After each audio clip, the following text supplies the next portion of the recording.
आज केली उपवासाची भाकरीची खुसखुशीत कुरकुरीत चकली. बघा मस्त अशी कुरकुरीत खुसखुशीत झालेली आहे. तर चला बघूयात रेसिपी. 2 वाट्या भगर घेतलेली आहेत. 6 वाट्या पाणी घालायचं आहे. पाण्याला छान उकळी आली की भगर घालून घ्यायचे आहेत. चवीपुरते मीठ घालायचं आहे आणि 10-12 मिनिटे मिडियम आचेवर शिजून घ्यायचं आहे. मध्ये मध्ये ढवळत राहायचं आहे. आता 10-12 मिनिटे झालेले आहेत. थोडीशी थाडी आहेत भगर, तर आणखीन 1 वाटी पाणी घालत आहेत. गरम घालायचं आहे आणि छान 3 ते 4 मिनिट मिडियम आचेवर शिजून घेतलेले आहेत. आणखीन आता शिजून झालेली आहे. थंड झाल्यावर एका भांड्यामध्ये काढून घ्यायचं आहे. ह्याच्यामध्ये 2 चम्मच साबुदाण्याचं पीठ घातलेलं आहे, जिरे मिरचीची पेस्ट आणि किंचित थोडंसं मीठ घातलेलं आहे, म्हणजे शिजवताना आपण मीठ घातलेलं आहे.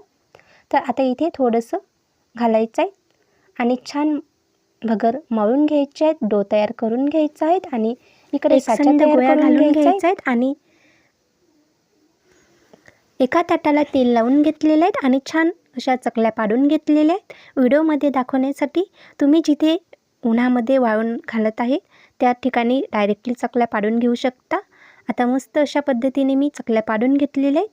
तुम्हाला जर हा व्हिडिओ आवडला असेल तर नक्की ट्राय करून बघा आणि 3 ते 4 दिवस छान कडकडीत उन्हामध्ये वाळून घ्यायचे आहेत. आता थोड्याशा आपण चकल्या तळून पाहूयात. बघा मस्त अशा पांढऱ्या चकल्या झालेल्या आहेत आणि कुरकुरीत खुसखुशीत झालेल्या आहेत.